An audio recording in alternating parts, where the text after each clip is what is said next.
Massive multiplayer online role-playing games, or MMORPGs, are immensely profitable and skillfully designed, with immersive and beautifully detailed virtual worlds that enable both exciting gameplay and the creation of real-time digital embodied communities. The most popular, World of Warcraft, is a virtual world where significant numbers of people are conducting their psychic, financial, and social lives.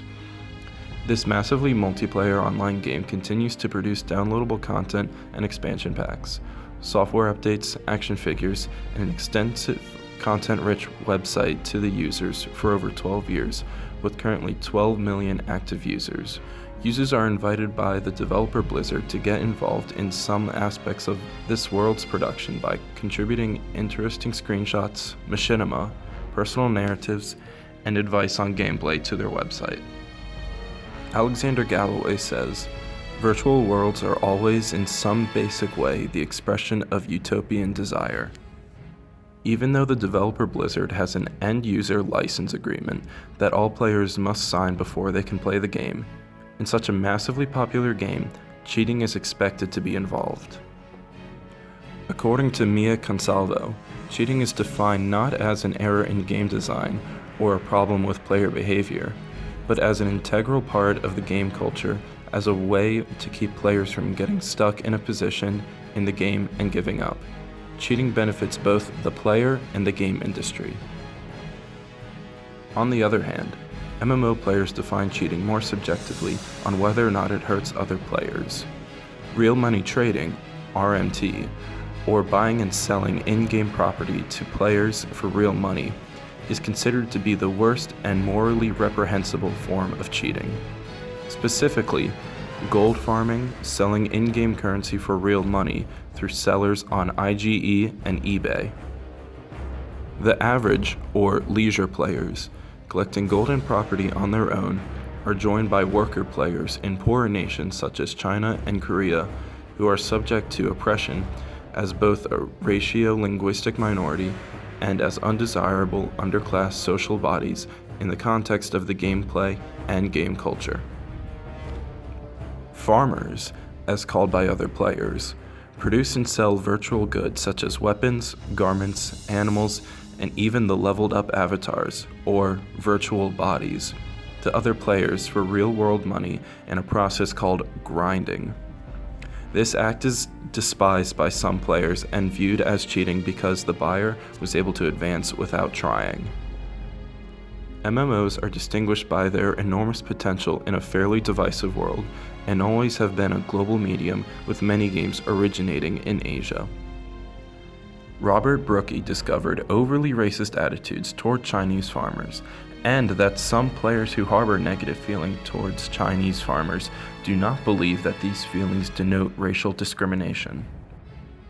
Even though the players' physical bodies aren't visible in the game, specific forms of gamic labor, such as gold farming and selling, as well as specific play styles, have been racialized as Chinese, producing new forms of networked racism that are particularly easy for players to disavow.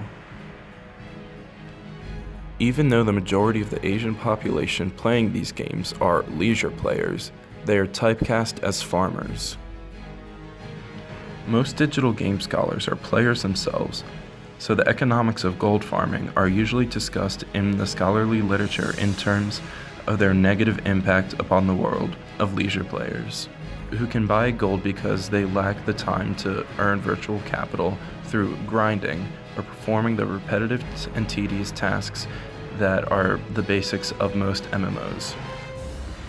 However, Toby Miller advocated that digital game scholars need to attend to its medium's political economy and to follow the money to its less glamorous, less virtual places, like game console and PC manufacturing plants, gold farm sweatshops, and precious metals reclamation sites. Or in summary, China. Gold farmers are reviled player workers whose position in the game economy resembles that of other immigrant groups who cross national borders in order to work, but unlike types of migrant workers, their labors are offshore and thus invisible. They are virtual migrants. Castronovo said, People entering a synthetic world can have, in principle, any body they desire. At a stroke, this feature of synthetic worlds removes from the social calculus all the unfortunate effects that derive from the body, all without bearing some of the burdens that adhere to the earth bodies we were born in. The social calculus of race, nation, and class are burdens borne by Chinese gold farmers, Chinese leisure players, and ultimately, the gaming community as a whole. Hatred of Chinese gold farmers drives World of Warcraft users to produce visual and textual media that hews closely to earlier anti-Asian discourses, media that they broadcast to other users through forums, in-game chats, and homemade videos.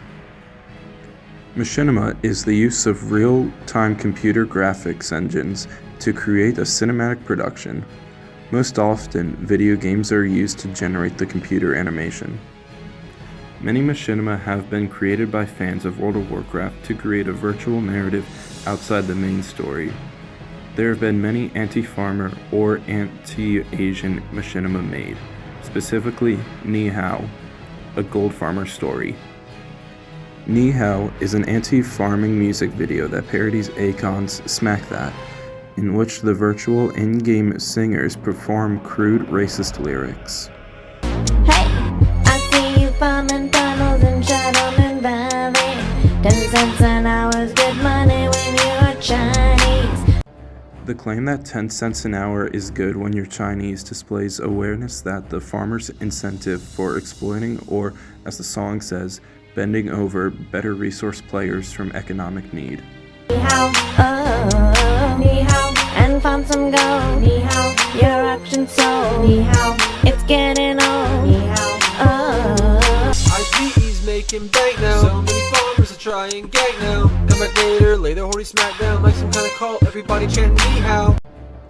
IGE, or the Internet Gaming Exchange, is one of the largest resellers of gold, avatar level ups, and other virtual property, and it is an American business. Take one down and I felt inspired. Corpse camp until this China man gets fired. That's one farmer they'll have to replace. Not supposed to be here in the first place. Asian players, especially those suspected of farming, have a diminished status on World of Warcraft. Many American players fail to see them as people. The video shows them all wearing the same outfit and wielding the same weapon, saying that they all look the same because they are depicted the same. They are viewed as interchangeable and replaceable. In conclusion, the creators of Ni Hao and those who are racist towards the Asian population in World of Warcraft don't represent the entire community of the game. Machinima is a breakthrough medium that allows its users to create media from the game without limits. It is the people who abuse that power that are to blame. Games don't have to be entirely free of racial discourse in order to be culturally important or classified as good. No multiplayer social game could meet that criterion at all times. But if we are to take games seriously as synthetic worlds, we must be willing to take their racial discourses, media texts, and interpersonal conflicts seriously as well. As long as Asian farmers are figured as unwanted guest workers within the culture of MMOs, user-produced extensions of MMOs space like Machinima will most likely continue to depict Asian culture as threatening to the beauty and desirability of shared virtual space in the world of Warcraft.